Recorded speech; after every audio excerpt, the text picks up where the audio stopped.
Jess, the people's choice. And salute to all my light-skinned brothers out there. Jess Hilarious. Jess for the worldwide best. Jess don't do no lying. And Charlamagne the God. Donkey today. Everybody come to the Breakfast Club. I call this the hot seat. You're alive. Breakfast Club is like being on America's front porch. Don't feel like my rich cousins that never talk to me tonight. Every time I go to the Breakfast Club, I know it's going to be like a good morning. I'm getting It's a new day. This is your time to get it off your chest. Wake up. Whether you're mad or blessed. It's time to get up and get something. Call up now. 800-585-1051. We want to hear from you on the Breakfast Club. Hello, who's this? Oh my gosh, did I get through? Oh my God. Who's this? Oh my gosh, this is Amanda from Virginia. Virginia, Peace, 757. What up, Amanda? Get it off your chest. Okay, so I just quit my teaching job. I'm gonna try not to cry. It was something really hard for me to give up and everything after 6 years. And I'm scared right now because I have no idea what I'm supposed to do or anything like that. And I just turned 28 and I feel like I'm failing at life. So I need some advice. You are not failing at life, man. You know, one of my affirmations this morning was embrace everything that happens to you. And, you know, being that you're 28, you'll realize this as you get older. Everything is just part of a process. You got to trust your instincts. Your instincts told you that you didn't want to teach no more, right?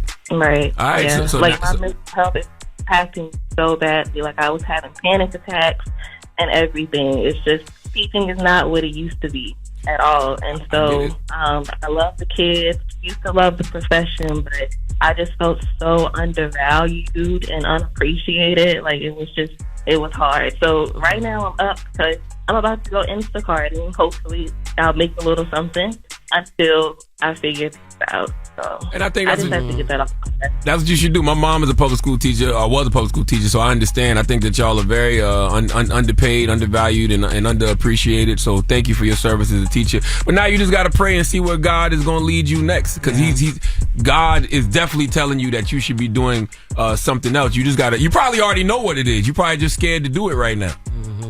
Right. Yeah. You already know what it is, don't you? You said what? Can I put my Cash App out there too? Maybe somebody can help me out. That is not what God wants for you. I'm sorry for laughing. God told her to put the Cash App out there. No more. What else God, to you, Charlamagne. what else God got for you? Tell me what else God is telling you to do before we get to the Cash App. To go Instacart in this morning. Honestly, Instacart. I'm up super early, so that's all I got at the moment. One step at a time. Go ahead, then. Go ahead. Go with your Cash App. I'd rather Cash App than OnlyFans. Go ahead, mama. There you go. See? All right, it's $ Amanda, capital A, MANDA, NIC 96. Hold on. Now say it again. AMANDA. Yes, NIC 96.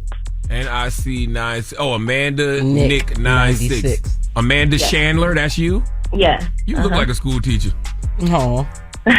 You gonna put something in her Cash App? Yeah, I just sent her a little Oh, something. there you go. I just sent you. I love school teachers, man. I think school teachers, like I said, I think y'all are undervalued and underappreciated. And we trust our kids with y'all every day. Yeah. And we live in a messed up society because y'all should be making 6 figures a year just because of what y'all got to deal with, to be honest with you. So yeah, it's hard. It's hard out here. Now, you know, I want to go into the mental health field. I'm doing a complete career switch. So I'm just hoping it all works out. I'm pray on it and think you guys are right. And I really appreciate you guys taking my call. I listen to you guys every morning. Did you get? I appreciate it. You got what I sent you? It said it went through.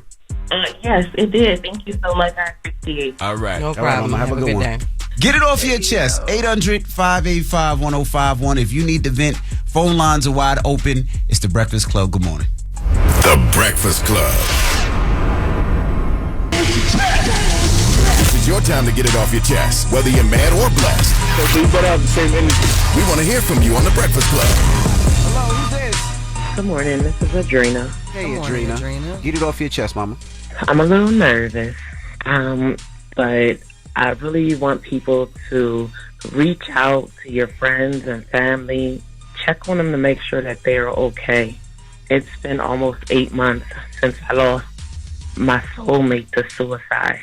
And when he committed suicide, we was on a break, but we were still very much in communication with each other.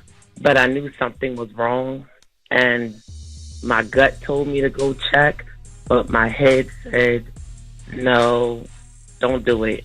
And had I listened to my gut, I would have known something was wrong and could have been able to help.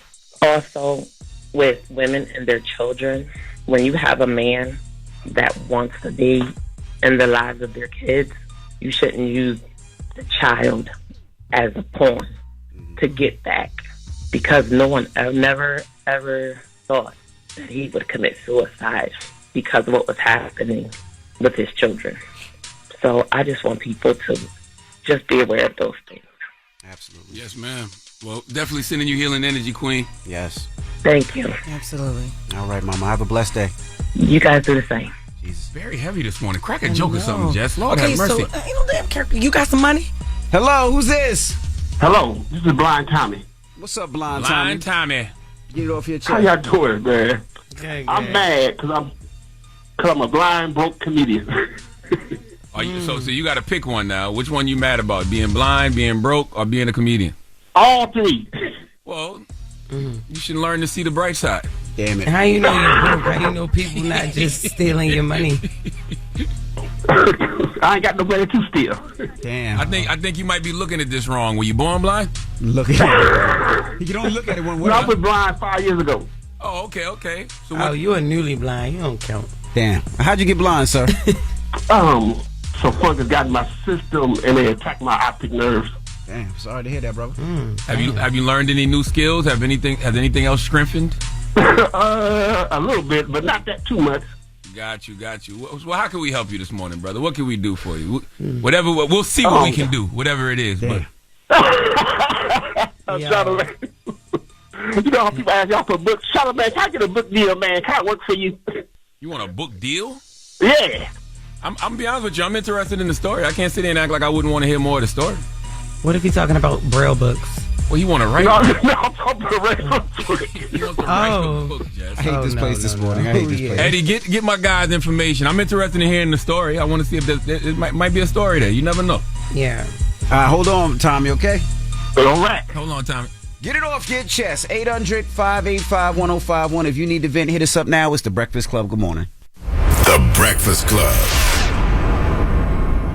Morning, everybody. It's DJ NV, Jess Hilarious, Charlamagne the Guy. We are The Breakfast Club. We got some special guests in the building. Yes, indeed. We have the cast of Harlem.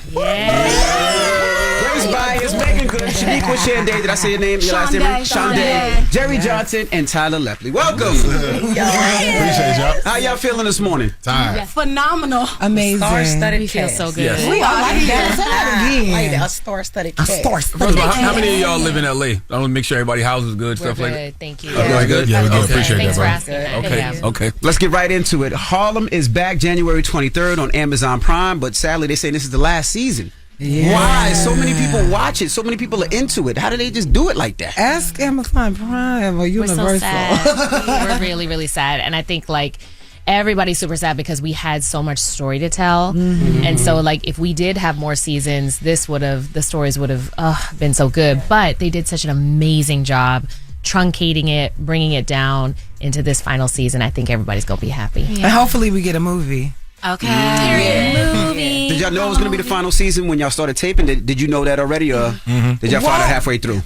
No, not halfway through. I think I found out a little late, but sometimes I'm in my own world. But I found out the day of the reading, as we were reading it, now going into knowing that it was the last season. Are you saying when we were reading it? No, before I knew, but I hadn't read the last two. I thought they were saving the last two episodes, so I didn't know, And then as we were reading it, I was like, "Oh no, this is it." Yeah.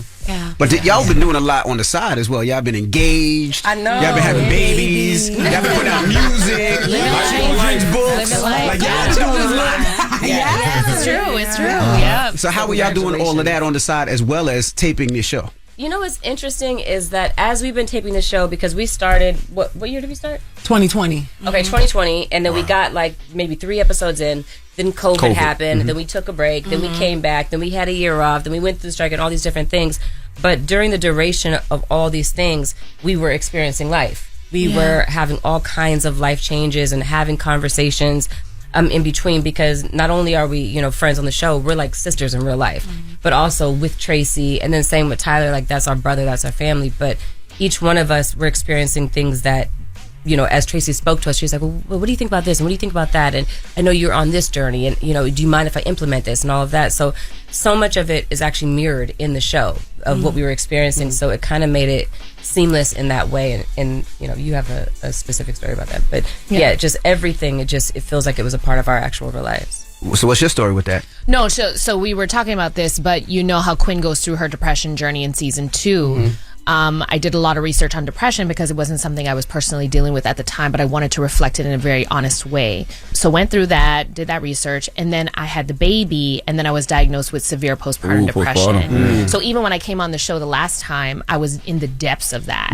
Didn't really realize the impact and how that affected me until I started to kind of climb out of that, right? Going through that journey with Quinn, it gave me a space and I call it my help journal, like a reflective journal to look back on and say, oh, like this was the way in which it was showing up for Quinn. I didn't realize that postpartum depression can show up as fatigue, as overwhelm. We know about the sadness. We know about all that stuff. But these are some of the ways, the mood swings. Didn't know that was a part of those things. And so being able to play that and reflect that in Quinn gave me almost like a map that I could go, okay, Grace, like, this is how you can navigate this. Did work help or hurt? Did it make it worse? No, it helped because it actually gave me an enlightenment, right? Like, oh, this is what it could look like. This is what, and so even though I was doing it for Quinn, I felt it on a different nuanced level when I was actually going through it myself. Gotcha. How are y'all juggling the schedules though? Like now, because it's like y'all personally flourishing in business, y'all flourishing. How can y'all, because I know that the schedules, I know y'all said it's been like 2 years since y'all did this, but now y'all all got individually a lot going on too. How can y'all still, like, how y'all juggling schedules? We gonna start with Shaniqua on that one because she just got a single that just came out. I thrive when I'm busy. I really do. I like the structure of figuring out my schedule. I become more detail oriented when I have a lot of things to focus on.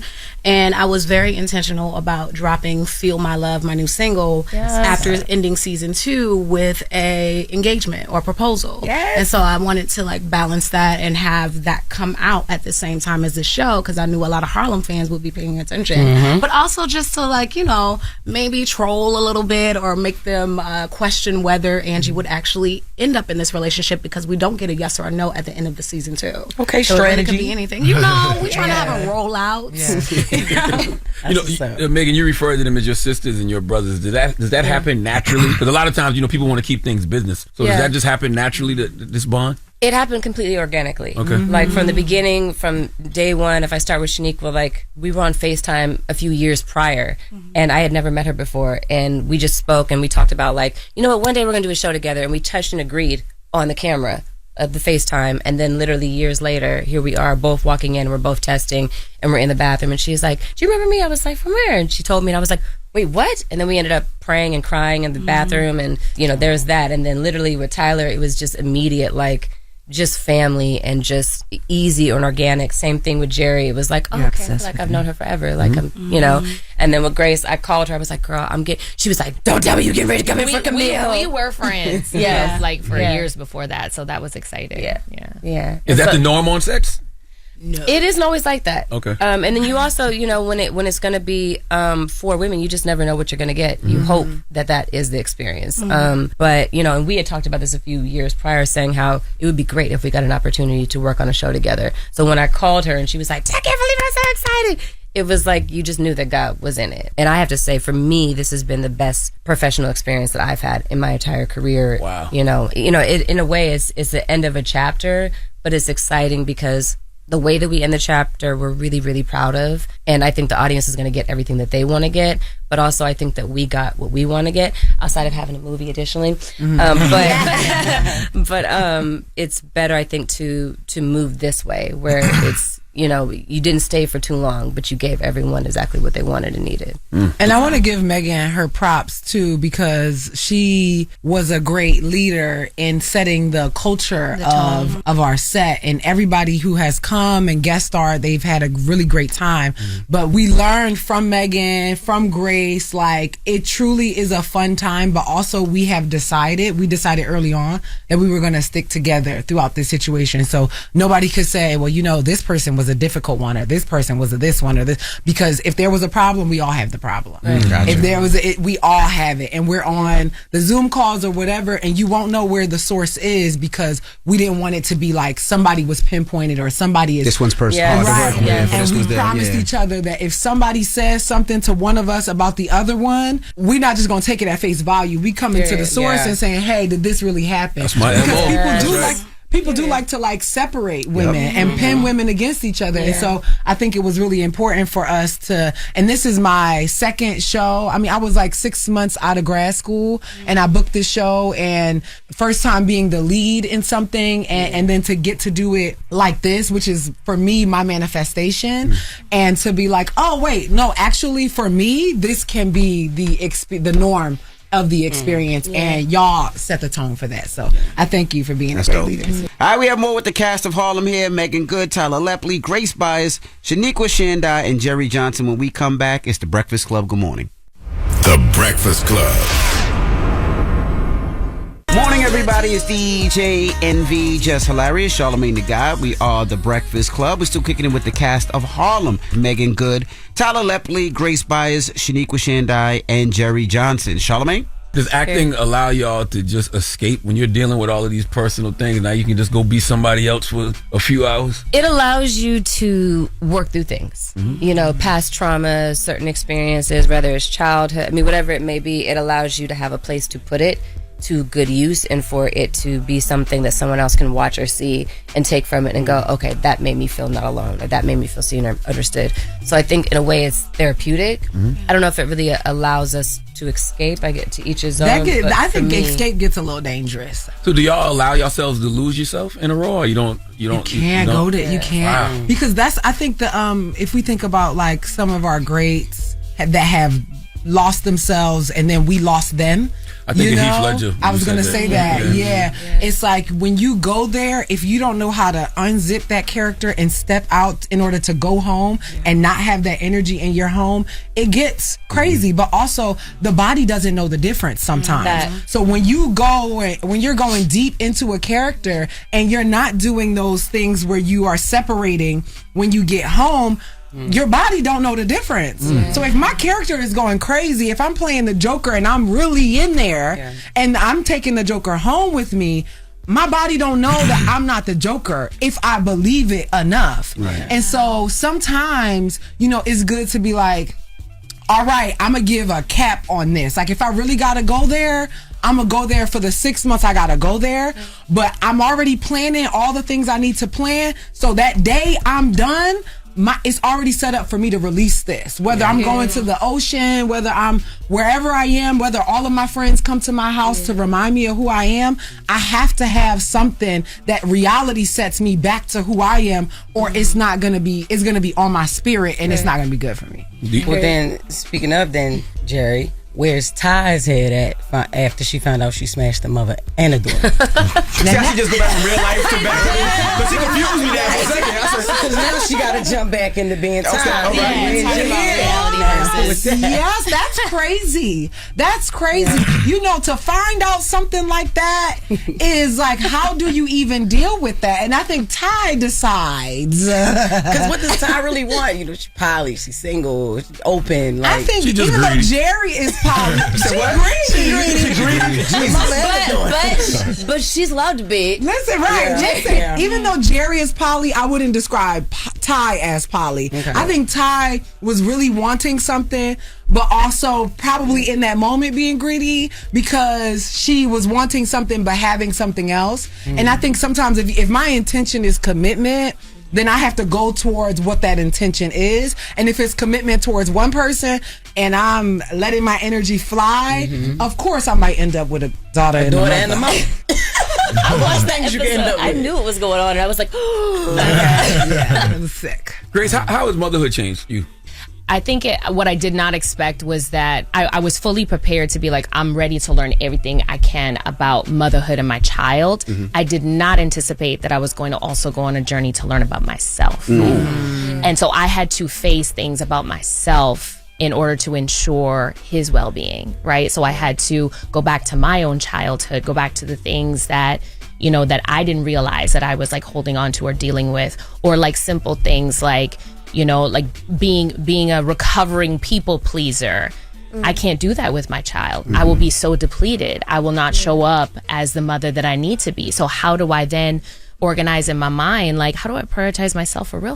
Yeah. You know, so like things like that I didn't expect that are really changing my life. Wow. Yeah. Are these moments bittersweet, knowing that, you know, this is going to be the last time y'all probably do interviews together and things of that nature? Yeah. They said they talking about movie. They manifest a movie, so it's gonna be the last time. We need a petition. And even if it's not this, y'all could do something else. Because y'all are so grounded, even as just outside the cast, just hearing y'all speak, like, you know, like even from the last interview that we had with you, like so much growth. Like, not saying that you know. Oh yeah, so I was last time, right? No, yo. She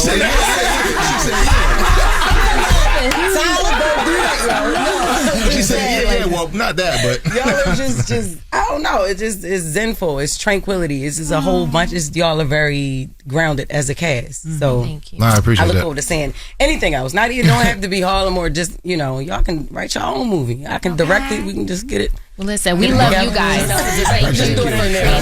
For us to be able to come on here, like, we really appreciate it. Oh, no, Yeah, no, thank for you real. coming. Yeah. And even just like, you know, to all of us before, you know, as we saying goodbye, I feel like one of the biggest, you know, reasons it's not a sad goodbye is like for a multitude of things. Like, we have a great beginning, middle, and now, you know, we knew where we were landing at. So like, that's a beautiful thing. Yeah. But then on the flip side, off of the script, you know, because of the way we was able to come together as family, like, I feel like this is a, you know, a lot of times when we say goodbye to people, it's like a sad goodbye. You know what I'm saying? But it's like, I really feel like this is a, you know, this is the opposite. It's almost like a happy goodbye. You know what I'm saying? When we say goodbye, it's almost like we raising the trophy up. You know what I'm saying? So it's like when I do, it's on a good note. Yeah. So when I think back about these times, it's not really going to be a sad thing. You know, we're able to experience together, share it with the world, and close the book at the right time. Nice. Well, Shaniqua, you tell them we not leaving like that. We're leaving with your single. So we going to play your record. We going to play your record. But before we play your record, Miss Grace, I felt the God in you this morning. Yes. We going to say a prayer before we get up out of here. Do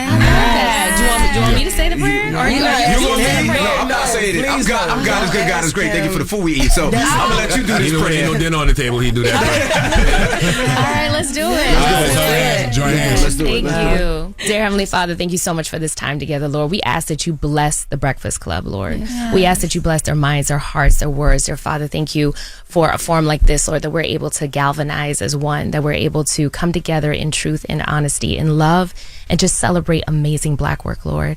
We are so grateful for this moment, grateful for this time, dear Father. We ask that you go before us, that you make the crooked path straight. We ask that you continue to uplift us in your spirit, dear Lord. Let us always stay in your purpose and your will, Lord. We thank you for your love. We thank you for your blessing. In Jesus' name we pray. Amen. Amen. There you have it. The cast of Harlem, the Breakfast Club. Good morning. Wake up. You're locked into the Breakfast Club. Good morning, everybody. It's DJ NV, Jess Hilarious, Charlamagne the Guy. We are the Breakfast Club. Now, if you're just joining us, we're talking about the list of Trump executive orders that affected people, from DEI to birthright citizenship to ICE coming and taking people. Yeah, the How mass has this deportations, the dismantling of DEI, you know, the potential federal hiring freeze, tariffs. You know, and so, you know, we just opening up the phone lines to see how things have impacted people. You know, Jess is already concerned about the price of wigs, potentially. Excuse me. Hair. No, I'm not. No, I'm not. Okay. It affects my mother and other people who have been in child care administration. My mom has been taking care of kids, and she has a childhood preschool and has had one for 30 years coming up, and a lot of her money comes from federal government, you know, like the food program. She get checks to feed the kids, you know, and then all of her parents, they are using vouchers or scholarship of some sort, you know what I mean? So a potential federal hiring freeze could shut her absolutely business down. Yeah. Absolutely. And people are already starting to be affected by it, you know, so. And you see the dismantling of DEI programs, you see people losing jobs, you know, when you got these mass deportations. Like, I know people who, you know, jobs have got ran up in, you know what I mean, or their parents' jobs have gotten ran up in, you know. I know family members, I know families who literally have had to leave because, you know, one person in the household was undocumented. And now they gotta go, and the kids gotta go. It's like it's real out here. Yeah. Yeah, growing up in New York, of course, you're surrounded by immigrants, right? You're surrounded by people that You are born one. here. This No, guy that's not true. crazy. Yeah. He said You're surrounded by surrounded him like he's not one in the person surrounding. I'm not. I actually was born here. My parents were too. But you're surrounded by immigrants that, their kids were born here, but their parents not. And now many of my friends and the people that I know, they're fearful that their parents could be, taken back, and parents could be, taken by ICE, because there's no rules, there's no regulations. They just know that ICE is on the street grabbing immigrants. So people are nervous, people are scared.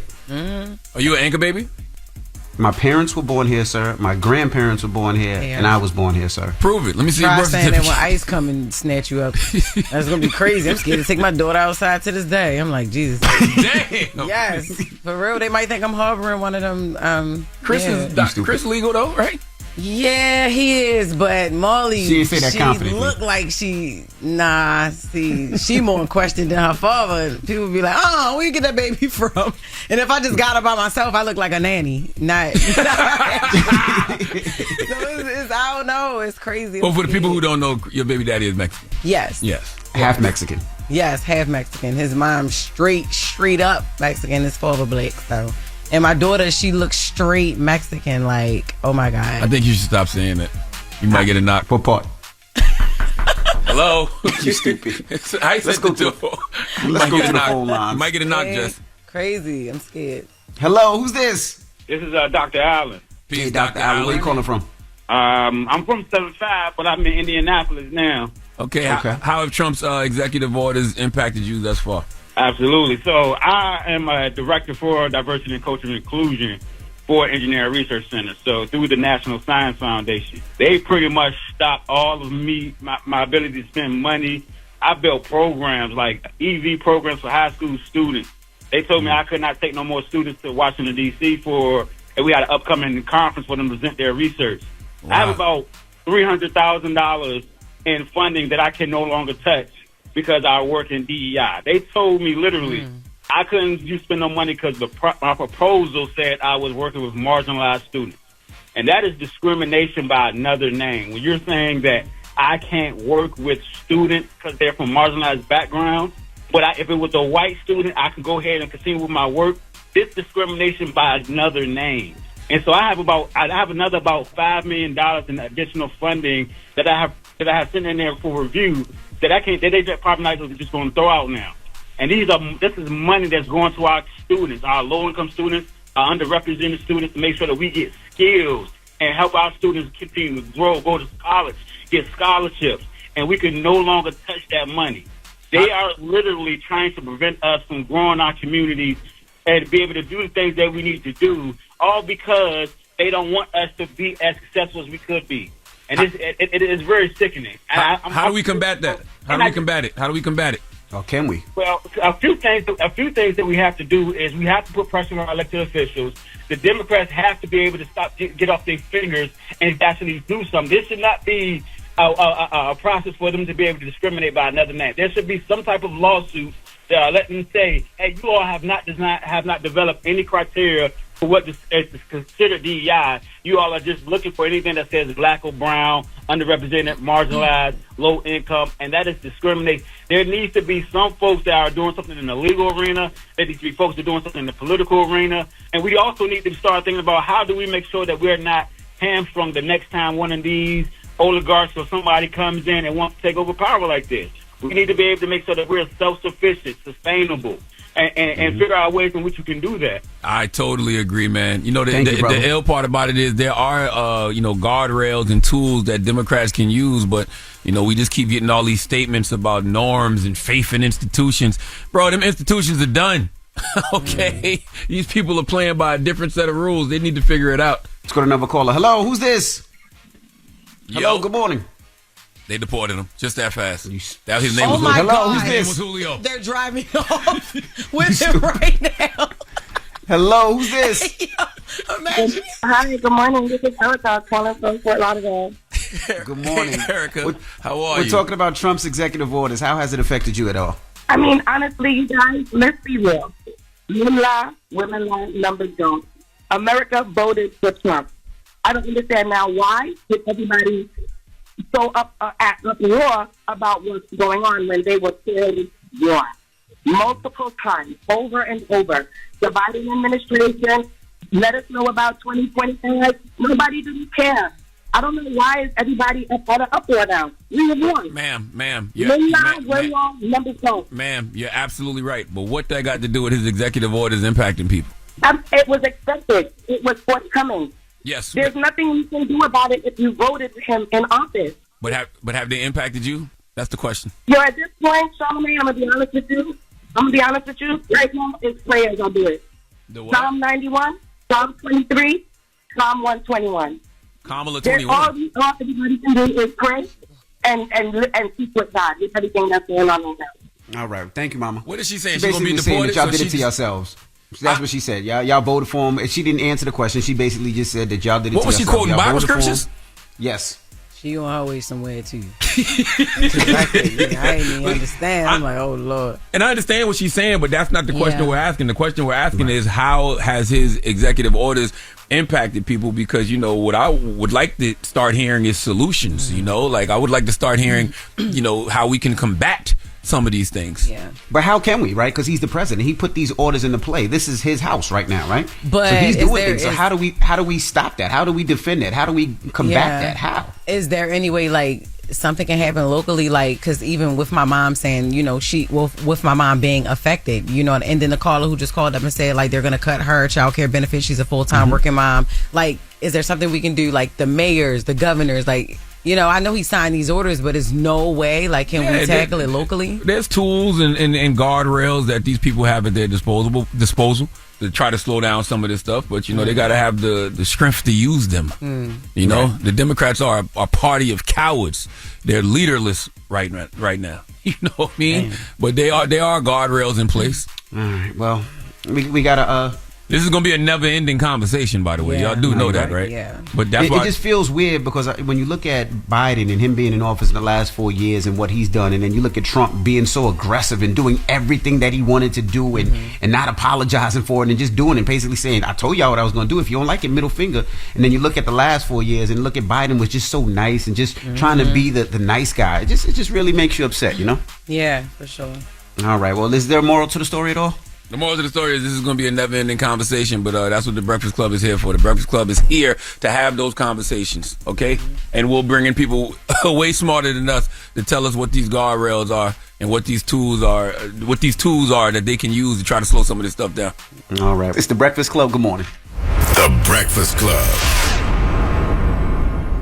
Morning, everybody. It's DJ NV, Jess Hilarious, Charlamagne the Guy. We are the Breakfast Club. Lauren LaRose is here with us this morning. And we got some special guests in the building. Yes, we have Derrick Johnson, the president of the NAACP. Welcome. Be here. We have Scott Mills, CEO of BET. Good morning. Thank you for having me. And we have a friend to the room, cousin to the room, Chloe Bailey, ladies and gentlemen. Welcome back. Hello. How you feeling? How's everybody? Fantastic. All right, so we're talking about the NAACP Image Awards Live, which goes down February 22nd.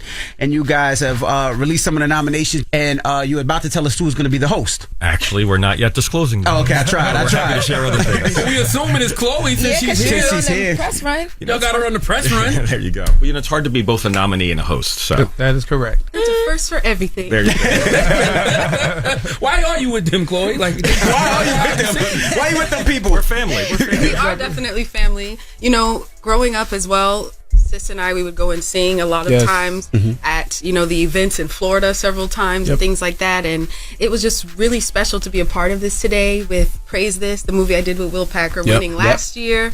And, it was a surprise to me today as we were announcing some of the nominations. I got another nomination. Congratulations. Oh, congratulations. Oh, you didn't know that prior to? Oh, no. God is good. There you I go. am grateful. I think the first time you all joined us in ACP, you were like 11, 12. Yeah, something like that. babies. Oh, yeah. Well, I think it's important for you to be here with them, especially putting your voice on it, because I think there's always a conversation around like the award shows that we have and whether people in what level of celebrity support it or not. So I think you being here and being kind of like a face of it helps that. Are you at all like working with the NAACP in these image awards? Are you at all getting out there for other award shows and just kind of being a champion of that, like in calling your friends and being like, hey, y'all need to make sure y'all show up? Like, which celebrities are you like, hey, make sure you show up? Particularly Beyonce. She cool. Beyonce came to the NAACP Awards before her and Yeah, Yes, and I know we getting there. Yeah, I think this one is really especially important because it is honoring us and all of our blackness. And sometimes it's hard in this world and society today to not feel valued or feel worthy enough, but definitely in this space at the Image Awards, we are celebrating one another for not only our skin tone, but also the incredible art that we put into the world. Yeah. Now, how do we bring award shows back to where it used to be, right? I remember as a kid... Money. Money. No, it's perfect way. Money. Because growing up as a kid, that's what we aspired to watch. We wanted to see the NAACP Awards. We wanted to see the BET Awards. And some of our biggest moments culturally came from those events. Soul Train as well. How do we get back to that? Now, you say money. What does that money mean? I mean, the large marketing houses actually put an emphasis on black culture in a way in which it's not exploitive for their product line, but that's supportive of for the culture's sake. What we have seen over time is a devaluing of shows like Soul Train, which love Soul Train, but an escalation of resources for the Grammys or the Oscars or the Emmys, while their viewership has been going down. They're still investing in it. But then they say your viewership is down. Yeah, you don't invest. But if you invest, people want to see black entertainment. People want to appreciate the culture. And it's not just in the U.S., it's globally. I agree with that, but, there are some black people who think white ice is colder. There absolutely are. I mean, I think one of the things that was interesting post, that very brief moment of racial renaissance we had in this country post murder of George Floyd. The black squares. Right. At that moment. The post that, when we were preparing to do the Image Awards with the NAACP, I would get these calls from journalists, and they'd say, "Is there still a need for the Image Awards? Aren't we beyond that?" And I said, so white. Right. And I said, first of all, I think that suggestion means you really don't understand why the Image Awards exist. It doesn't exist because we were excluded from other places. First and foremost, it is about that our community values being recognized and celebrated by our community. And that has absolute value. But the second thing is, what we understand about this country is it's terribly fickle, right? So today, oh yes, we're wonderfully popular and you want to include us in all of your award shows, but this is not going to sustain. And what the NAACP in the partnership with BET, we have a consistent commitment to celebrating excellence in our community. And that's really what our partnership for the Image Awards is all about. Question for you guys, because even in planning the show, right? So BET works with the NAACP to have the awards, the programming on the network. People always give you guys a lot of flack for what's on the network and what's not, saying that you need better shows or whatever the case may be. But the award show, the Image Awards, it's always a good show in my opinion. How much do you get tired of the conversation of BET doesn't have good stuff to watch, that's why we don't watch it? Well, it's fascinating. I think there are always going to be people who are critical. That's the reality of the situation. It's really fun. This morning before coming over, I listened to your best of clip that you guys have online, and one of your featured guests was Miss Pat, right? And it was through Lee Daniels reaching out to BET to say, I have this series that only BET can create. The only platform in the world that can actually put this series out there is BET. It scares everyone else off. It's an important message. So we looked at it. We love Lee Daniels. We greenlit the series, right? And it actually secured BET's first Primetime Emmy nomination because it was a really breakthrough show. And now everybody knows who Miss Pat is. And she's going on. We're actually in the 5th season of that show. And whether it's that or the nominations that we've received for DR from Detroit. I love that show. Right. It's a fantastic show. DR Kilpatrick is an amazing talent. And the show is great fun. And the amazing work we do with Tyler Perry. The reality is we have the biggest investment in black-focused content than any platform in the country. And even with that, you're never going to be able to satisfy every single audience. Right. And so we recognize that there are going to be things that people love. There are going to be things that people wish for. There are going to be things that, people keep on saying, bring back music video shows. Music video shows don't work on linear television. That's just the reality of it. So what we focus on is what are the things that actually our audiences are really consuming and enjoying. So Tyler Perry's Sisters, we're going into the 8th season. It is the single most watched show among black people on all of television, not all of cable. All of television. That's a fact. Wow. Right? So more than anything on broadcast television. So people say, there'll be some people who complain about BET, but the fact that we have the single most watched show in black households. So that is a long way of saying we're always striving to be more inclusive. So we created our streaming platform, BET Plus, to be able to create even more content, speak to diverse audiences. We think our tent poles, like the NAACP Image Awards, like the BET Awards, which this year is going to celebrate its 25th anniversary, if you can believe that. We think our tent poles are those, to their name, they are the things that allow us to bring a huge cross-section of the community together to come and celebrate what's really important to us as a community. One of the things this year, over 3 million folks tuned in to the BET Awards in 2024. And if you think about that, it means it's the single largest gathering of black people for a black event in the country, right? There's nothing else that 3 million black folks show up for that is a specifically black event. And so you still have this opportunity to catalyze, mobilize, and engage our community. And you just have to be very thoughtful and have great partners like the NAACP. All right, we have more with Chloe Bailey, the president of the NAACP, Derrick Johnson, and the president and CEO of BET, Scott Mills. So don't move, it's the Breakfast Club. Good morning. Morning, everybody. It's DJ NV, Jess Hilarious, Charlamagne the Guy. We are the Breakfast Club. Lauren LaRosa is in on this interview as well. We're kicking it with Chloe Bailey, the president of the NAACP, Derrick Johnson, and the president and CEO of BET, Scott Mills. The NAACP Image Awards will air on February 22nd. Now, Charlamagne? What does BET mean to your generation, Chloe? Because you're 26. Yes. I think, for me growing up, I'm a music lover. I grew up loving 106 in Park. Like, I think I could speak for everyone in my generation.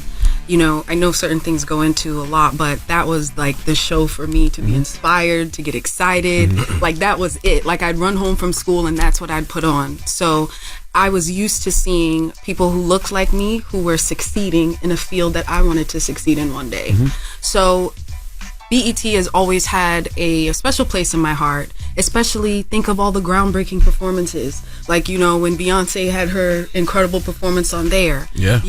I'm so grateful that I got to be on that stage 2-3 times. One of my favorite performances that I did on there was on BET. It was like this surprise Treat Me mashup. So it's like, I feel like BET gives a platform for all black artists, whether they are at the top of their game or whether they're rising.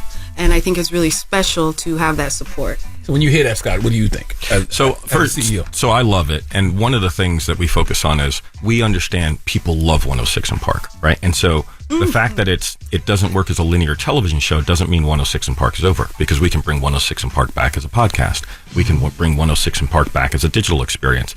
And we can we are evolving what 106 in Park will look like in 2025, because it does have that very important role. Oh, so y'all are bringing Is it happening? I've heard that you guys are trying to figure out a show like that. Yes, and we've got a number of really exciting executions, because it's also we're approaching the 25th anniversary of 106 in Park as well. So we will a little bit AG and free on that 25 year. We will. There'll be some things that you guys will be really excited about, and we look forward to coming back and talk to you about 106 in Park. With AJ and free. There you go. Yeah, noted. So, but I think the other thing that Chloe shared that is so important is we at BET exist to be in service of our community and our culture. That's what we exist for. And we understand that there's a broad ecosystem of different institutions and individuals that make up our community and our culture. And we are part of that broader landscape and that broader ecosystem. And we play a supporting complementary role to our community and our ecosystem. And whether that's celebrating Black excellence, whether that's mobilizing our community around important events, whether that's coming to the aid of our community in the face of COVID. But to Chloe's very specific point, one of the things that our team loves is to be a platform that both celebrates our most successful artists who are absolutely at the pinnacle of their careers, and simultaneously to identify and support those emerging artists, to give them the platform, because we were so many artists' very first time to be on television, right? So many artists' very first time to perform. The number of managers and label executives who come up and say, we are so appreciative to be back at the BET Awards because this is where our talent XYZ got their very first break. That really resonates with our team. Can you tell us some of the performers that you guys have planned for the NAACP Awards? We will be revealing performers as we get closer. We're doing a rollout now, and it's very intentional because we're trying to build the audience. The platforms by which people consume information is shifting every month. As you know, we grew up listening to the Tom Jordan Morning Show. Breakfast Club took it over.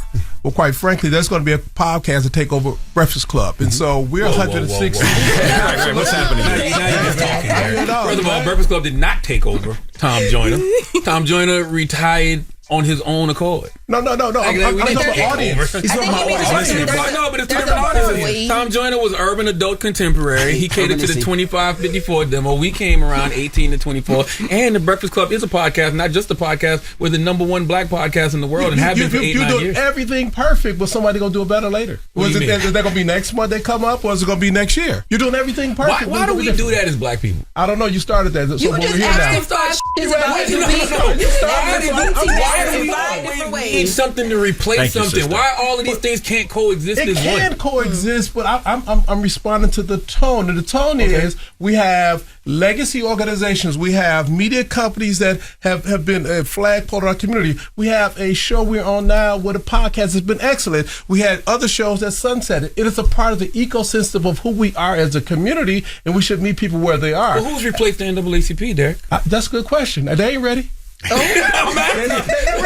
what I mean when I say that. Like, why do we do that as a people? Like, oh, just replace that. Like, no, everything can coexist as one. You and I, we absolutely agree. Yeah. But the tone set was something differently, right? So if she is 26 and she can appreciate 106 in Park, there's someone who's NAACP, but if NAACP is not the right vehicle or voice for them, I support them choosing the right vehicle of voice, because in the social justice movement, it's not a competition. It's an opportunity for our voices to be heard. In the entertainment community, it's not a competition. It's an opportunity for our voices, our culture to be experienced. Mm-hmm. And that's how we should be approaching all of this. And so where BET right now is in an industry that's shrinking overall, what Scott is doing is trying to figure out, okay, how do we continue to advance our culture and our voice? Where NAACP, we are in a political dynamic that has shifted. It is our job, being the largest organization in 47 states, to continue to evolve with that. We're not going anywhere. I don't want the Breakfast Club to go anywhere. BET shouldn't go anywhere. We should all be leaning to our culture, our opportunity, and our voice. Well, I agree. These institutions shouldn't go anywhere, but I do think they do have to evolve. Like, I doubt I'll always be here as a host. I doubt Envy will always be here as a host, right? People like Lauren, the Jesses will take over and everything. But when it comes to the NAACP or any of these institutions, whose job is it to tell our own stories? Us. It's our job, right? Yes. And that's why when we took over, we sought the partnership with BTV on Paramount. We have a joint venture with Paramount TV. We will have a soap opera air next month on the 22nd on CBS Daytime. We're about to launch our podcast. We have to evolve. That our revenue streams have to evolve. How we approach this, organizations should not be driven by personality. It should be driven by mission and strategy. I agree. So we all have to evolve. Let me ask you a question. Sports doesn't work well on BET, does it? Sports works well on linear television. The challenge is sports rights have gotten insanely expensive. Because I look at all these HBCU, right? I DJ'd the Howard Hampton game was on CBS the other day, and I'm watching a lot of these college games on TV, and I always thought to myself, with all the HBCUs and how it's been a splurge of HBCUs, everybody supporting HBCUs, it was just always weird to me why BET didn't put their arm around and be like, I need all those games here, so where people actually come there. It's a great question. And in fact, when BET started, BET used to air HBCU games. I'm told that there's footage of Bob Johnson running along the sidelines doing live commentary at HBCU games, so I'm trying to look for it. But the reality is, because of the evolution of college football and because of the proliferation of access to sports across all of these platforms, the demand, the viewership interest in HBCU sports right now isn't high enough to kind of support the investment. Having said that, the entry point that we think is really exciting, that we're really focused on, is you now have a bunch of brothers who went off and played in the NFL have said, we want to remedy this dynamic where top black athletes feel like they have to go to other schools to be competitive. We want to remedy that dynamic, right? So you saw the recent announcements about the brothers, right. That's my alma mater. Okay, there you go. And so now, University, right there you go. So now the opportunity is we take our footprint, our platform, our relationships, and then we bring them to these luminaries who are going back to these HBCUs and building those teams, and then we focus on the stories and the people and the journey, and we get a broader community to be excited about this, and we actually use it to build interest in HBCU football, and that we think is the way to actually elevate interest in HBCU football, which will then allow us to bring more games to the network. All right, we have more with Chloe Bailey, the president of the NAACP, Derrick Johnson, and the president and CEO of BET, Scott Mills. When we come back, it's the Breakfast Club. Good morning. Good morning, everybody. It's DJ NV, Jess Hilarious, Charlamagne the Guy. We are the Breakfast Club. Lauren LaRosa is in on this interview as well. Chloe Bailey is here, the president of the NAACP, and the president and the CEO of BET is joining us this morning. Lauren? Now, Chloe, I gotta ask you. Yes. You bringing a date to the NAACP Awards? My godmom and my manager. Okay, so we ain't gonna see no more Burna Boy? You'll have to ask him. You're here, he's not. Uh-oh. No, Burna's not nominated now. He's not nominated. But you looking through your sheet, he's not on there. Chloe's on there. But I'm speaking of support, and we were seeing you out with him in Nigeria. So is that a new thing, or? Nigeria was so beautiful. I've heard. I had the best time. I've heard. What about the nightlife? We saw you in the club with Burna. Yes, the nightlife. It was so many lights, so many colors. So many cameras. I know. So many cameras. We be all in, like everything with you when you're. What are you trying to ask, Lauren? I'm getting that. Last time you were here was gonna. I mean, now is Burna Boy. We want to know: is that your boo? Is this the thing? Y'all together? Do y'all go together real bad? Y'all just having fun? What is it? Well, I'm a grown woman, so I had a great time in Nigeria. I really did. So I guess I'm not gonna get an answer on if you cared about when you left. There was the video. People were like, "Oh my God, the Chloe time is over. Now he's out with this random other girl." What? Oh, I didn't see that. Burna Boy, he was out with a random other girl. Snitch, because I didn't even see that. All over the internet. But it's because y'all were so heavily together. We were like, oh shoot, we don't see her do this much. Yeah. And then, so. Hey, he's a grown man. It's like I'm a grown woman. So, I could imagine dating at 20-something and being put on the air by being super famous. Cameras. Right? Oh my God. Could you imagine the stuff that you did when you were young? Somebody videotaped you. People are expecting the minute that they see her on that carpet, they're going to be looking because looking for who? Anybody that she's with is always a thing. Anybody she's with, like she could have been going to Bible study. I mean, she got lessons. You and Burna Boy at Bible study. You my girl. You had told me you was in there studying the Bible. I would have been like, you know what, God is good. Okay, all the time. You my girl. You can study anytime, even in the club. But I'm But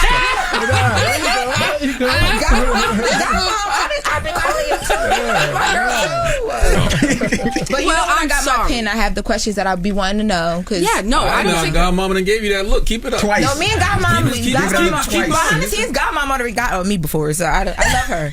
So she gonna let you know though. But no, honestly, I don't mind. I mean, I hate to say this, but it's my life. I mean, it's what I sign up for.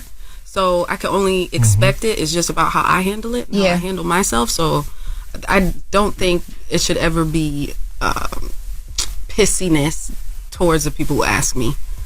And I think as a woman watching you navigate it, I'm always interested in how you deal with that because, for instance, you're here about the NAACP Image Awards, but it's like, we want to know that. So we have to ask. And being a person who's now learning how to be in the light of everything, I'm like, how do you deal with that? Plus, her love life is very slow, Chloe. Like, very slow. Very slow. I know you got a roster. Whoa, sis. She don't. She really don't. Come on. You like, boom. Her phone is dry. Dry as heck. One thing I learned about getting on this radio. Intimidated. It's very dry. I am a wife. All I do is stay home. I just want to cook. You a wife. Well, you got a husband. She got a husband. I will be a wife. She got a husband in her head. Listen, I'm domesticated. This radio has made me be quiet. Okay. Well, guess what? You get on here and say ready for that. I know. So it's preparing you for that. No, it's in not. Person. I appreciate it. Now back to the NAACP Awards. Spicy chicken. Now, how are these nominees chosen? How do you guys choose the nominees, and how do you guys go to who's winning? And how do y'all expand the categories every year? Because things change, right? You got social media personality here now, podcasts. Like, how do you expand the category? So, start with the last question. We recognize that the industry is changing, so we try to keep up, and we add categories, digital content categories, fashion design. There's a panel of close to 500 people, half industry, half non-industry, that's been selected across the country, and those are the individuals that review the materials and they nominate. Oftentimes, I don't even know what's being nominated until I finally get it. And then once nominated, some of the categories are voted on by the public. And so it's by popular vote in some areas, and then in other areas is by those who are critics in the space to ensure fairness in the outcome. So there is a mix that we try to balance those two things out. Gotcha. I want to ask about comedy as well. You see Netflix is heavy into comedy. You see a lot of they're giving comedy deals to damn near every comedian. Has BET ever wanted to jump back into that space? Because BET was one of the huge originators, especially of black comedy. That's right, with Comic View. Did Dion Cole put you up to this question? Because he's been beating me up about this. No, but he's been up here recently, but now he hasn't. Yes. So the reality is we're always looking for the way back into places, right? And we did a quick partnership with Kevin Hart and Heartbeat where we did a test run of bringing back Comic View. And part of the thing is that really understanding how our community wants to consume content, right? And also understanding some people will use certain content as a loss leader for other things. And I'm not saying who would be using it as a loss leader, but there are other platforms that are paying using content as a loss leader for other things. So we're working with Dion right now to do a really fun thing in stand-up comedy. He'll be thrilled that you put me on the spot and asked the question. But we think comedy clearly works, right? We see it working with the Miss Pat show. The series we have with Dion, Average Joe, is a thriller that has a comedic line through it. We really see that our audience loves comedy. Miss Pat, in addition to her Miss Pat show, we do Miss Pat Settles It, which is her doing a crazy court show. And so our audience is loving it. We think in 2025, given the way the world has changed, people need to laugh even more. And so there'll be an even greater demand for comedy. So we're leaning into it in a big way. Have there been conversations, Derrick, about changing the name of the NAACP since some people think colored people is a slur? No. No. As we sit around the table, we got all the colors around the table, don't we? Yeah, no, we have not. I mean, if we get caught up in semantics, we lose focus. And there's no need to go to the semantics. We are an organization that's been around 116 years. That's significant. When you talk about this concept of a surplus mindset, that what we can do, we can stick together, we can work together, we can prosper together. Oftentimes we say what black folks won't do, what we can't do, what we haven't done. We got to get away from that and not get caught up in semantics. At the end of the day, are we being effective with our mission, making democracy work for all and ensuring opportunity for our community? That's our focus. The semantics go out the door. Yeah, I asked that because I think was it last year? It was one of the presidents. I forgot from which chapter of the NAACP. They were upset because somebody used the word colored people somewhere. I have no idea. I know Stevie Wonder, every time I run across him, he asks a question because he's been saying, y'all need to change the name. He's been saying that since like 82. Yeah. What does he see about the name that... shut up, man. Shut up. I haven't... Shut up. What? I'm just asking a question. It's a lack of subtlety. Right. You know, at the end of the day, the Image Awards is the crown jewel of shows for African Americans, right? It gives us an opportunity for all of us to come together and appreciate the culture we bring to the table. Save him. Right, and we do that intergenerationally across all of the platforms. That's right, and you can. The voting is now open to the public at NAACPImageAwards.net. That's right. And we appreciate you guys for joining us this morning. Yeah, so stop dragging Chloe around for no reason. She's busy. She got things she could be doing. She wants to be here. She out here for her people. Oh, okay. Yes. Okay. That's right, ladies. Yes. And do you want to host? Yes. If you were announced as the host, I think it would make so much sense because you out here outside. Right? Well, we don't know what y'all plans are. Y'all putting pressure on her. They might have another host and you just effing it. And she say she want to host too? Yeah, or if I don't host, I could sing a little song. Listen, we've been rolling. When we announce the host, everybody gonna say, "Oh, that is a great choice, good decision." And the host's gonna come on with Scott and gonna talk about why that person is the host, and y'all gonna say this is the best thing that could have ever happened. Absolutely. Collaboration be dope. Chloe, I know that's right. Go Chloe. Chloe and Burna Boy hosting the NAACP. That collaboration would be great. That'd be a great collaboration. And you all can take credit for When it. he brought that back up, I did. All right. Well, it's Chloe Bailey, Derrick performance. Johnson, Scott Mills. We appreciate you for joining us. Check out the NAACP, the 56th NAACP Image Awards, February 22nd at 8 p.m. And it's the Breakfast Club. Good morning. The Breakfast Club. Your mornings will never be the same. Don't be out here acting like a donkey. Hee-haw, bitch. Hee-haw. It's time for Donkey of the Day. I'm a big boy, I can take it. If he feel I deserve it, ain't no big deal. I know Charlamagne guy gonna have some funny shit say out his mouth. If you gotta say something you may not agree with, doesn't mean I'm mean. Who's getting that donkey? That donkey. That don't. Donkey of the Day right there. The Breakfast Club, bitches. You can call me the Donkey of the Day, but I mean no harm. Donkey of the Day goes to 22-year-old Malaysia Lee. Malaysia is from Charlotte, North Carolina. Salute to the 704. Dropping the clues bombs for Charlotte, man.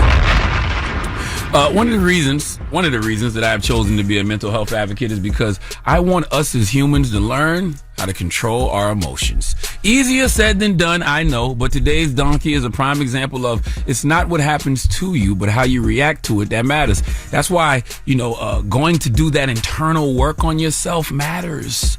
Okay, because you can get to that place where you realize you don't have to match energies, baby.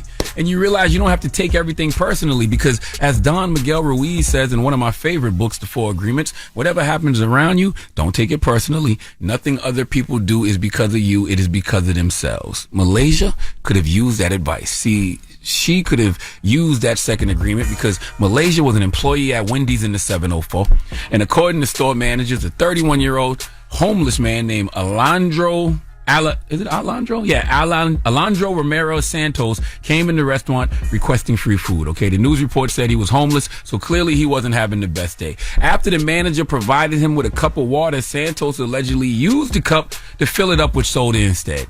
Pepsi, Coke, Sprite, Fanta, I don't know what his soda of choice was, but when Santos went to the restroom, the manager threw the cup away. Why? Okay? I don't know. Let the man have his cup. If he wants, to get free refills, who cares? In fact, give him some of those hot fries and a cheeseburger and tell him keep it moving. The man was homeless. Now, granted, you can't make a habit of that because you will have people coming to the store doing that all the time. But if you see someone in need, at least attempt to help. In this case, you didn't help. In fact, you clearly hurt because when Santos came out the bathroom, he got mad. He got upset because the manager threw the cup away, so he went to the parking lot, found another cup, and returned to the store to fill it with soda once again. Now, of course, the manager didn't like that. You went outside and found a cup in the parking lot to fill it back up with soda. By the way, that's nasty. Okay? That is disgusting. All right? That's how you know desperate times call for desperate measures. Somebody might have spit phlegm in that cup. Okay? And tossed it before they left the parking lot. Might have been rolling a blunt. You know how it is sometimes when you out somewhere and you sitting in the car, roll it up. You got a little cup from a fast food restaurant. You put the blunt guts in that cup, spit in it, toss it. That's why using a cup he found in the parking lot is gross. But according to this article, he's also homeless, so I'm not judging. But Santos got mad at the manager, so then Santos threw the soda at Malaysia, who was sitting in the restaurant with the manager. Now, when I heard this story, I said to myself, I think that's assault. I'm not the highest grade of weed in the dispensary, nor am I a legal expert, but that feels like an assault. It's not a punch, a slap, a push, but it is an attack. Okay, there is a reason Sprite rhymes with fight. Okay, that is a man throwing a drink on a woman. So I did some research, and by research, I mean I asked ChatGPT, is throwing a drink on a woman considered assault? And ChatGPT said, yes, throwing a drink on someone, including a woman, is generally considered assault or battery under the law, depending on the jurisdiction. Well, we need to lock up everyone on reality TV. Okay, from Love and Hip Hop to Real Housewives, round them all up. All right, yes, Malaysia was assaulted. And Malaysia did what a lot of people do in the Carolinas, north or south, okay, when they get assaulted. She went to her car. Okay, she didn't have it on her. She went and got her pistol. Now, I don't know why the dude, Santos, stood there and waited for her to come back, but I guess he didn't expect this young lady to have a pistol. But she did, and Malaysia came back in the store, chased Alejandro outside, and shot at him 3 times, hit him once in the head while he was driving. Yes, this homeless man had a car.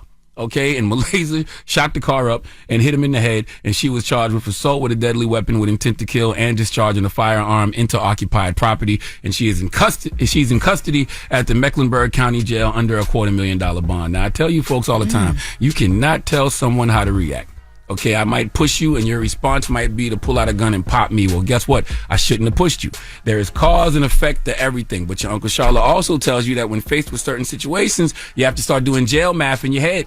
Okay, you literally have to calculate how much time you could possibly get if you do said crime. You have to calculate in your head if you can afford to do what it is you're about to do. See, Malaysia, I'm not mad at you for going to get your pistol. You was assaulted. I feel like owning a legal firearm in this country and knowing how to use it is a form of self-care. But here's my issue and why you getting the biggest hee-haw. It's because you didn't do your jail math. Malaysia, you had plenty of time to think about your choice. I understand this man threw soda on you, and I'm glad you were able to go to your car to get your gun, but the gun should have been there to protect you from the situation escalating further, or maybe even to hold the man while the cops come. I'm not expecting you to be a vigilante hero in this situation, but I just wanted you to move with a little less emotion. Okay, you got to be strategic. I understand you were upset because he threw a drink on you and who knows what else, was going on in his life or even in your life, but you went and got that pistol. He saw you coming. He hauled ass, got to his car, and you let off shots. I can even understand that to a certain extent because he might have been going to his car to get his weapon. But in this case, according to reports, he was driving off.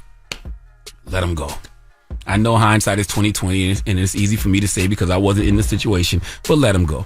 Hell, you could even let one off in the air just to let him know you will bust your gun. But shooting in his car, 3 shots, gunshot wound to the head while he's driving off. You should have started doing that jail math in your head, man. Luckily, he's not deceased. But now you're sitting in the county with a $250,000 bail. I'm not counting your pockets, but you're 22 and work at Wendy's. I doubt you got a $250,000 or the $25,000 because most bonds are 10%. I doubt you have either, but that's why jail math works, and you have to calculate these scenarios in your head before you make decisions. Addition, subtraction, multiplication, division. How long will I be gone if I do this? How much money will it cost me if I do this? Subtract your emotion from things and ask yourself, is it worth it if I do this? The answer is no. You are in jail right now simply because a man wanted a free soda. Let him have it. It is not worth ending up in jail over a free soda and free fast food. I mean, come on. Like, who would go to jail for a free soda and free fast food? Wow. Oh, Lord. Play his theme music. Okay, guys. Here. Mid-size Mack is here, yo. Bite-size Mack is crazy. Mid-size Mack is here. How are you? How are you, mid-size Mack? Hungry. Wow. But anyway. What, Mack? I knew as soon as I said something about food, you was going to walk in here. I don't understand how I don't keep telling y'all that the big backs are biting back. Nothing is worth any of this. And not even just because, like you said, the jail math. Every black person knows we all have the same mantra at work. I don't get paid enough for this. I agree. Yeah, I'm with you. Them folk for foes. I'm with you. Defending that, I don't get paid enough for this.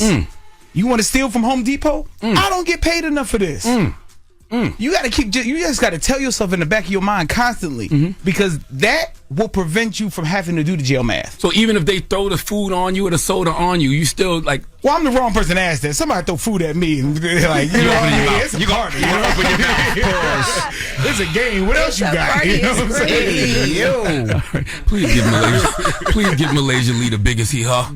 Jesus Christ. Man said he a glizzy catcher. He gonna open his mouth. I ain't say all that. I said if somebody throw it at him, what else you got? God damn. Glizzy catcher over there. Aphrodisiac. I hate this show so much. He said I'm gonna open my mouth. Don't threaten me with a party. being your foreplay is crazy. That's how you know there ain't no HR here. They probably like, look, I don't get paid enough for this. All right. Thank you, Glizzy Catcher. Charlamagne, thank you for that donkey today. Yes, indeed. The Breakfast Club. Morning, everybody. It's DJ NV, Jess Hilarious, Charlamagne the Guy. We are the Breakfast Club. Laura LaRosa filling in for Jess today. We got a special guest in the building. Yes, indeed. We have the brother Leon Thomas. Welcome, bro. What's good? What's good? How y'all feeling? How you feeling? Blessed, black, and highly favored. Leon, you are by far the greatest new male R&B singer doing it today. Man, thank you so much. That shouldn't even be up for debate. Man, I really appreciate that, man. How do you receive that? Yeah. I mean, to be honest, I try to just take it one step at a time. I try to stay humble with everything, but I'm glad to be a new voice in R&B. It's a genre that I love. I'm trying to bring back live musicianship, real songs. Writing with the team that I have has been an amazing pleasure, and just bringing like that organic feeling back to the live stage is like a big thing for me. For people that don't know Leon Thomas, you started on Broadway. Tell everybody how you got your start and your way into being this R&B star. Well, listen, I grew up in New York, started on Broadway out here. I did 3 Broadway plays from Lion King, The Carolina Change, The Color Purple. You were Simba in Lion King? Yeah, I was Simba in Lion King. And then, I started booking movies and TV shows. Before we slow down, but how was that? I just took my kids to see that. Oh, no, it was insane. So how was that training? Because it's a lot of shows, a lot of people, and it's live, so you can't mess up. No, you can't mess up. It's 8 shows a week. I was 10 years old when I did my first Broadway play. Shout out to my mom and my family for, supporting me through that whole journey. And yeah, man, I went from being a regular kid to starring on Broadway in a matter of months, Yeah. Now, how was that? Because it's not the typical thing New York kids do, right? So you're singing, you're dancing, you're doing that. So how did you get into that part of it? New York kids do? No, because you don't go to Broadway. I don't know anybody that went to Broadway, so it's very different. New York kids that go on Broadway. I don't. I mean, I don't know. I had a couple homies who ended up in different plays, but for the most part, yeah, it was definitely like a bit of an anomaly for my neighborhood in Brooklyn. It was kind of weird explaining it to my homies at school. Like, yeah, I was just doing a show last night. They're like, what? What's going on? Or maybe kids from a certain area. Yeah. That's yeah. kids Kids from from New Brooklyn, York. for sure. Yeah. Well, not from New York, from the hoods of New York. Okay. All right. Word, but nah, it was definitely a real pleasure, you know. But from there, I ended up doing a lot of TV and film. You know, I shot my first movie out here with Robin Williams and Terrence Howard called August Rush, which was an amazing pleasure, and that kind of brought me into a lot of TV after that. Yeah, with Nickelodeon and he was on Victoria. Yeah, Victorious. Yeah, with Ariana Grande, and you know, that was a big journey. That was the #1 show on the network at the time. We were beating out American Idol, and it was a way for the rest of the world to kind of really tap into who I am as a creative. But it took years of really honing in on who I am as an artist to get to this point, producing and writing for a bunch of different artists, winning a Grammy, working with SZA and Babyface, Drake, a bunch of different people. It's been a You wrote for it's Drake? been a real. I actually produced for Drake, but you know, shout out to him, man. A lot of people you write know. for Drake allegedly. Yeah, allegedly, man. But you know, for I don't me, think there's anything wrong with that. I don't think there's anything wrong with it either. But it was a blessing to. I mean, it's interesting because I'm an artist and people see me as a singer. They kind of forget that I also produced a lot of big records. You know, my production game is pretty tight. So You sing I like a to- rap, though. But yeah, on purpose. Yeah. Your lyrics are like that of a rapper. That's why when I see Freddie Gibbs on your records, or Benny Butcher, it makes so much sense to me. You still keep Absolutely. in touch with anybody from Victorious? Absolutely, man. You know, I chop it up with Ari, Avin Jogia is a really good friend of mine. You know, Matt Bennett. A lot of the cast, we all hang out and do lunch. It's kind of like my last 2 years of high school were with them. So that's like my graduating class, essentially. We were all in school together. So we filmed, but we also went to school. So those are my really good friends. Salute to Victoria and her mom. I did I hosted a New Year's Eve special with them. Oh, for real? Back in the Oh, day. that's dope. That's dope. They good people. You ever wrote for Ariana? Yeah, actually, I worked with her on her first album. That was my first time going #1 with an album. I did about like 4 songs on her first album, Yours Truly. Wow. So that was a real pleasure. Yeah. Did you know you always wanted to be an R&B singer? Like, was that the goal as a kid growing up? Oh, or for did sure. you always want to be an actor? Like, and when did you pivot? When you was like, all right, this is what I want to do? Listen, I feel like I did this role with Catherine Bigelow. She's a Oscar award winning director, but I had to cut my dreads for it. And that was kind of like my last straw in acting. You know, I did this role for Detroit, and I felt like, you know, I need to kind of tap back into who I am as an artist. You know, grew my dreads back, really got into my internal self, meditating, really like tapping into who I am as a human being. And a lot of great music came out of that. You know, I always knew I wanted to be a singer, but I knew for a fact I needed to really present myself as who I truly was. It's so easy to play a character when you're always acting. You know, I needed to come to the world as my true self. When you were on the like the sets, when you like even with like Victorious and stuff like that, what was your mom and like your parents there often? Or, Oh, yeah, my mom. Because Ariana Grande talked a lot about that too, like how Yeah. y'all parents were close. Nah, they were there. You know, my mom was never like a momager, like over my shoulder kind of mom, but she was also very protective of my peace. Gotcha. And mental health, and making sure that I'm just like in a good space while I'm trying to create something timeless. And you know, shout out to her for just always, you know, creating safe spaces for me throughout that journey. You know, Probably kept you from getting slimed. Yeah, Getting quiet on set, Doc. Yeah, nah, it was definitely nuts. You know, seeing how everything went down. Definitely nuts. It was definitely insane. Definitely insane. Gotta say, don't say that. Definitely nuts after that. Definitely Yeah, insane. I know. Yeah. You know, it's crazy because, you know, I just saw the doc not too long ago. It was definitely eye-opening. And a lot of my castmates, we hopped on a Zoom call. We all wanted to talk about it. And luckily, during our seasons, it was very wholesome and chill. But you know, shout out to anybody who dealt with anything bad. I mean, my heart definitely goes out to them. The thing I love about your music too is, number one, I can tell you got a sense of freedom. Yeah. So does that come with money, or does that come with just how you came up, you know, with your mom doing music? So you always felt free as an artist? Yeah, Like, what is it? I mean, you know, I think the greatest thing about being an artist is that it's a great representation of being a free black man. You know, like you know, being able to wear what I want, you know, say what I want on record is really important to me. You know, I try to stay as grounded and as real to who I am as I can be. I mean, I think it's really easy to want to be an artist and play a character who you think people want you to be. But I'm doing my best to just like kind of just say what I want, do what I want, you know. When you come up with songs with like I like Feelings on Silent with Wale. I love Wale, but songs like that, like when I listen to it, each time I get something different from it. So the first time I listened, I was like, oh, this is like guys just being like, we keep our feelings to ourselves. And then the second time I listened, I'm like, this is the trauma that they deal with, because like he mentions PTSD and like a bunch of other things. Like how do you, first of all, sitting back, you wrote that. I co-wrote sitting back and writing it with him.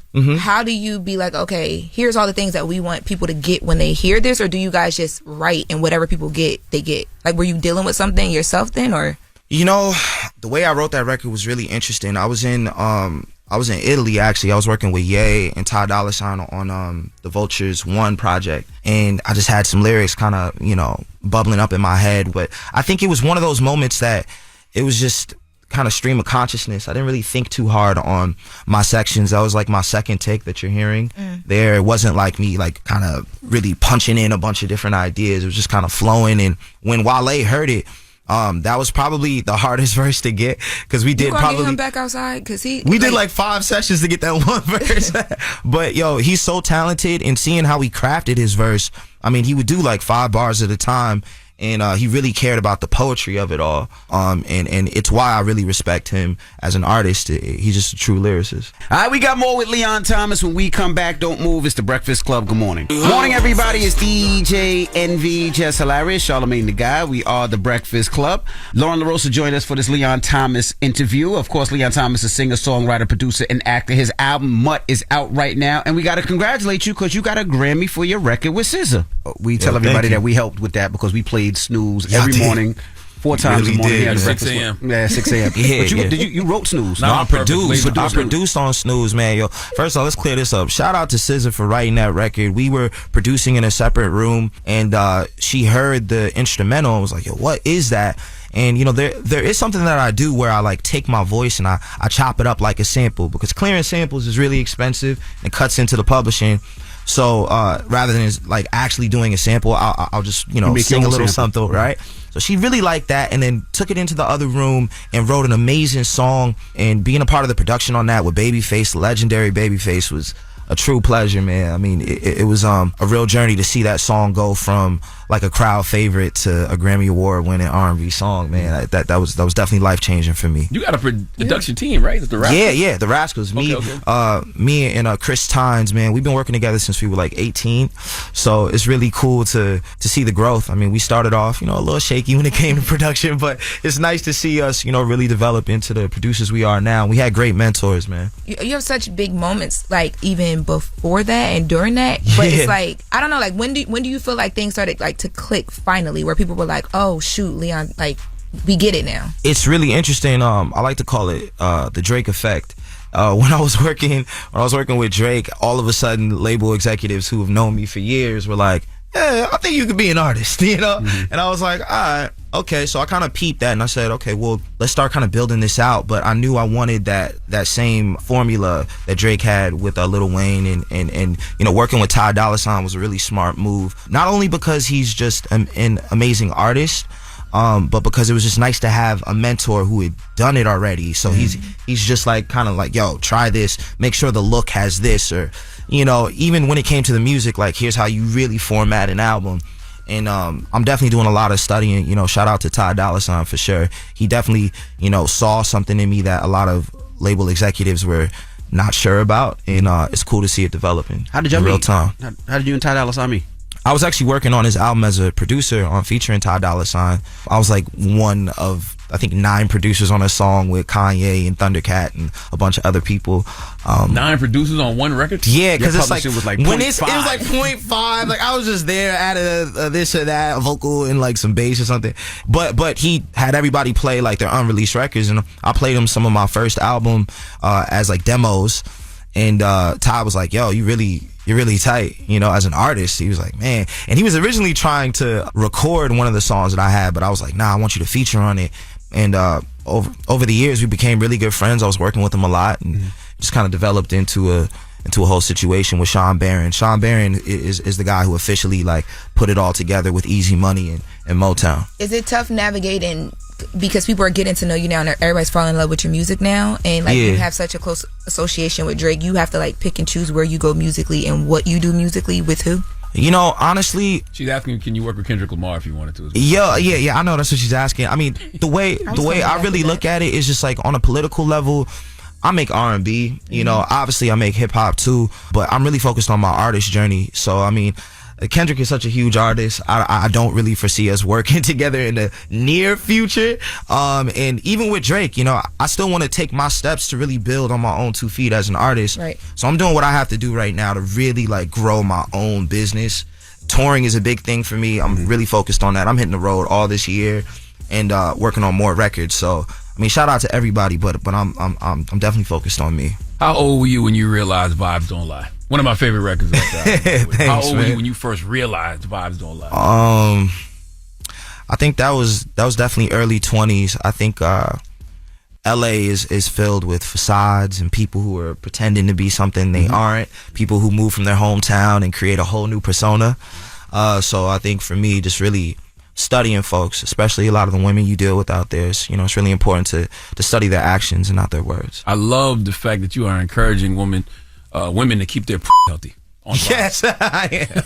Okay. Did you ever want to be a gynecologist? No, that wasn't. Health, No, that wasn't on the list. I just listen, man. I just listen, man. So they tell you like, hey, my not feeling the best today. No, I mean I just think pH balance is a conversation, and you know I just listen, man. Smell something.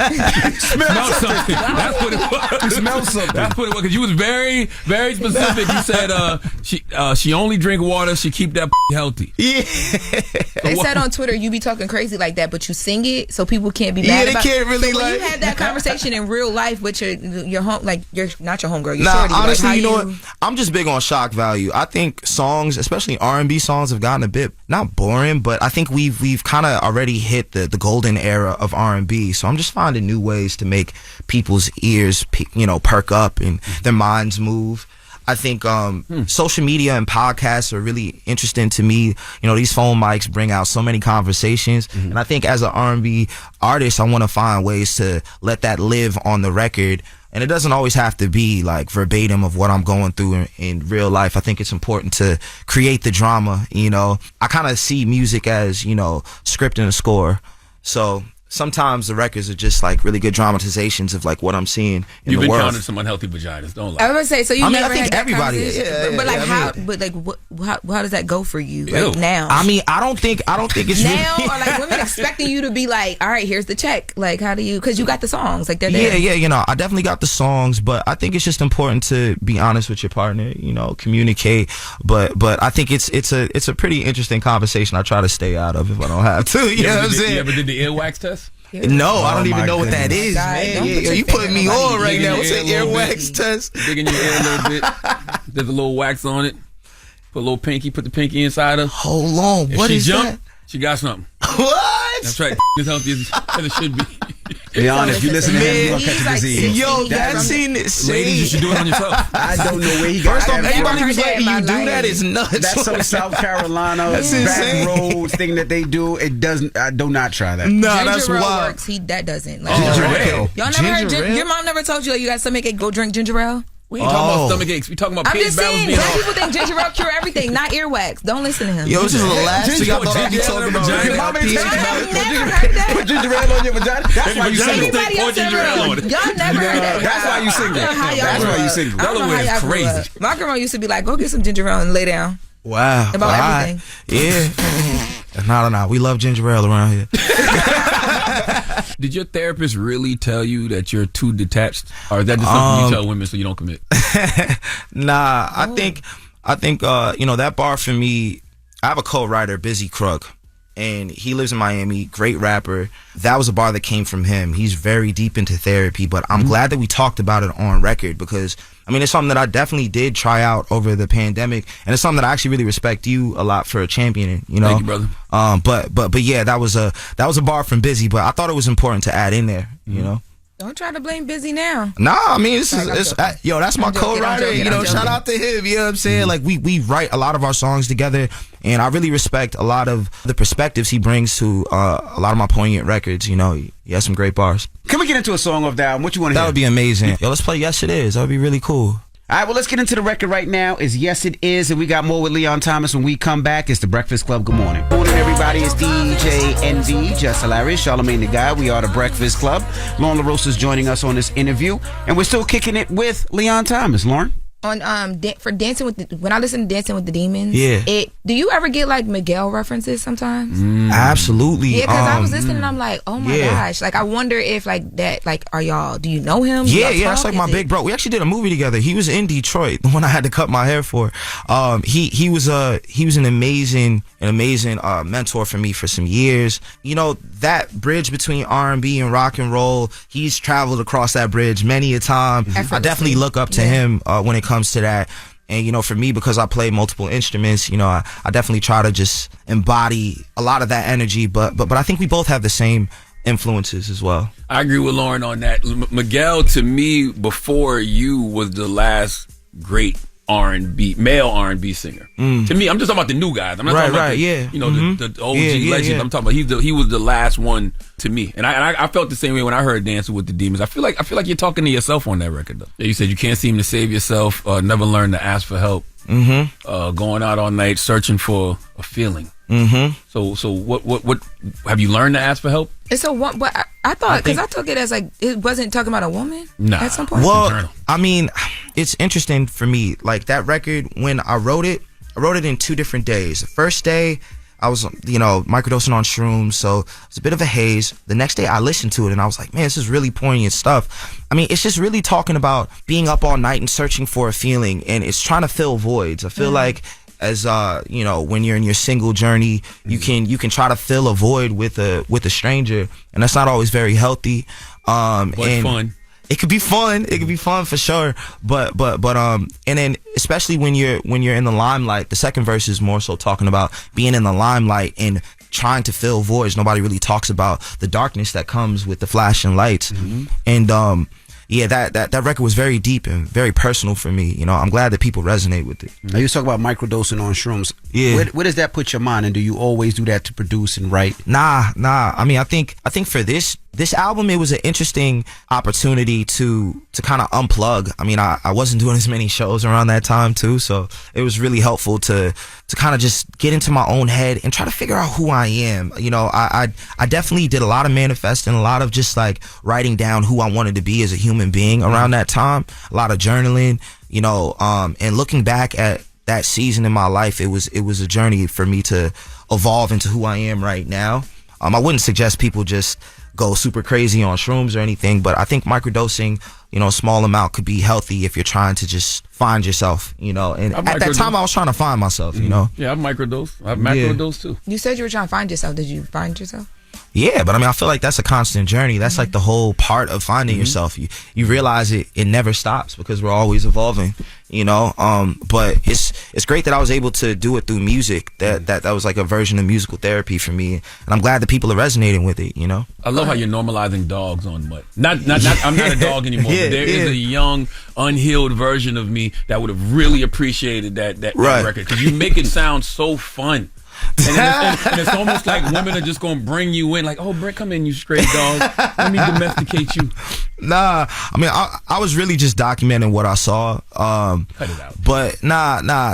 It's definitely parts of me. It's definitely parts of me. Now you document what you saw. It's okay. We identify with the music because it's you. Post breakup where I just had to figure it out, but I think that's all a part of living, Do you get nervous though? This was a post breakup album. Wow. Yeah, this was a post breakup album. So this is me documenting, finding myself. First off, like you're kind of broken after that, and then you gotta put the pieces back together. Her fault, yes. It's not her fault. Yes, I mean, it's our fault. Yes, listen, Leon, it's her fault that you ended up being a dog. You went through your phase. It's her fault. I bet.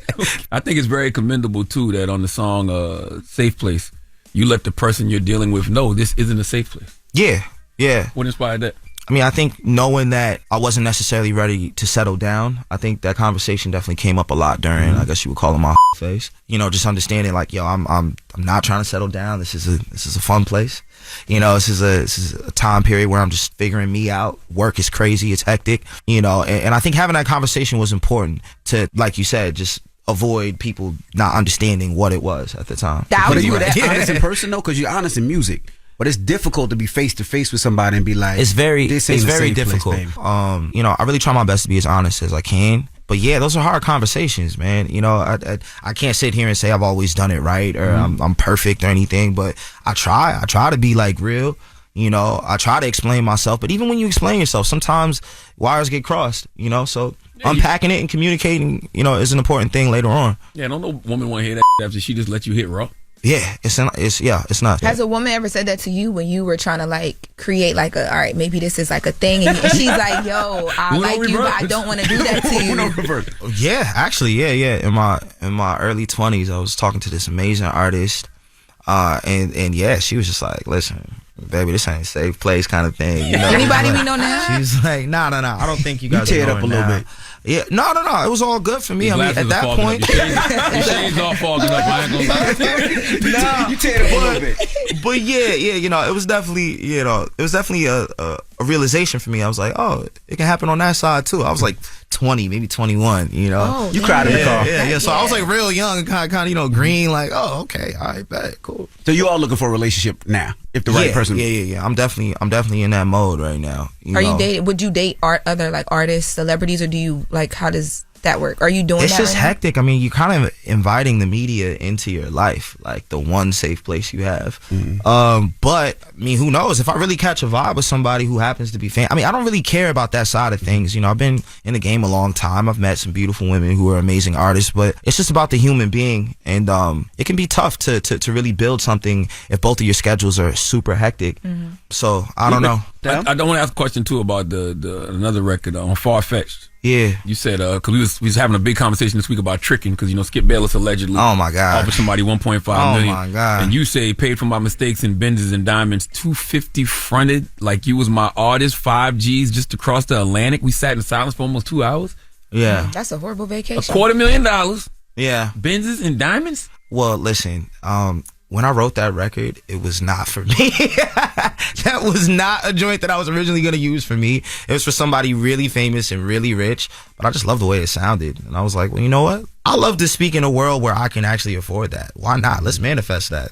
In Lucid Dreams, you talk about your significant other leaving things behind. Yeah, that was a fun record with Masego. After a breakup. Why do you think that topic is taboo? I don't really consider it taboo necessarily, but I think it's just funny because for me, I was living with my ex for like a couple years, so she just had like a closet filled with clothes at my crib, and it had been like a year and a half since we had broken up.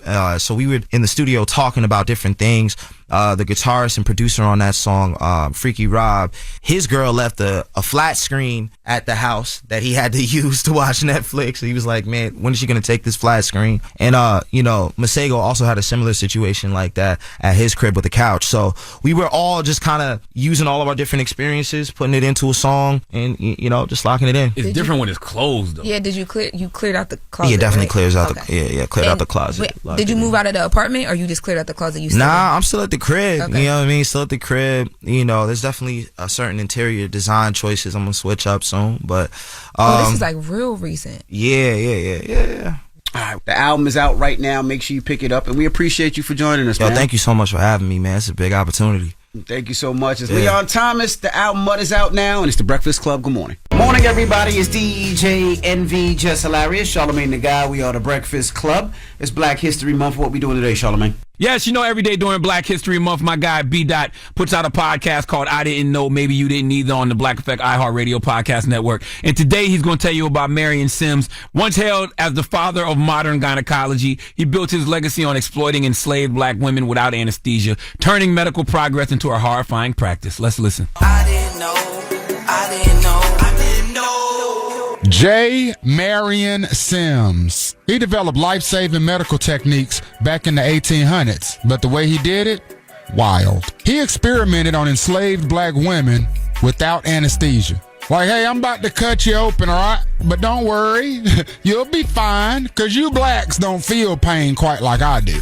That's literally what he believed. And people let him get away with it. 3 women have been documented: Anarcha, Lucy, and Betsy. And these 3 women went through hell. Anarcha alone had over 30 surgeries. 30 with no anesthesia. And Sims called it science. And you know what he got for it? A statue in Central Park. Like, imagine going for a jog and seeing a dude being honored for torturing black women. That was a reality before 2018. Because in 2018, activists showed up in bloody hospital gowns so that you could visualize these atrocities and pretty much said, nah, this statue's gotta go. And guess what? They won. The statue got moved to a cemetery. And quite honestly, that's where it belongs. Right beside J. Marion Sims' dead ethics. Now here's where it gets real. You'd think this was just some old school nonsense, right? Nah, those same racist ideas are still here, lurking in hospitals like bad Wi-Fi. Studies show doctors today still think black women feel less pain. That's why black women are 3 times more likely to die from childbirth complications. 3 times. Meanwhile, Karen over there getting extra Tylenol for a paper cut. Make it make sense. So what do? First, stop giving shady people statues. But more importantly, we gotta listen. When people say they're in pain or need help, we need to believe them. Because if Anarcha, Lucy, and Betsy could survive all that, the least we can do is make sure that nobody else has to. And I didn't know. Maybe you didn't either. Thank you for that information, BDaht. Make sure you subscribe to I Didn't Know, Maybe You Didn't Either on the Black Effect iHeartRadio Podcast Network, available everywhere you listen to podcasts. Go back and listen to the past couple of seasons, too. You're guaranteed to learn something. All right. When we come back, we got the positive notice, the Breakfast Club. Good morning. Good morning, everybody. It's DJ NV, Jess Hilarious, Charlamagne the Guy. We are the Breakfast Club. It's time to get up out of here. Charlamagne, you got a positive note? Unity is strength. It is. All right. When there is teamwork and collaboration, wonderful things can be achieved. That is actually my positive note of the day, okay? Breakfast Club, bitches! Y'all finished or y'all done?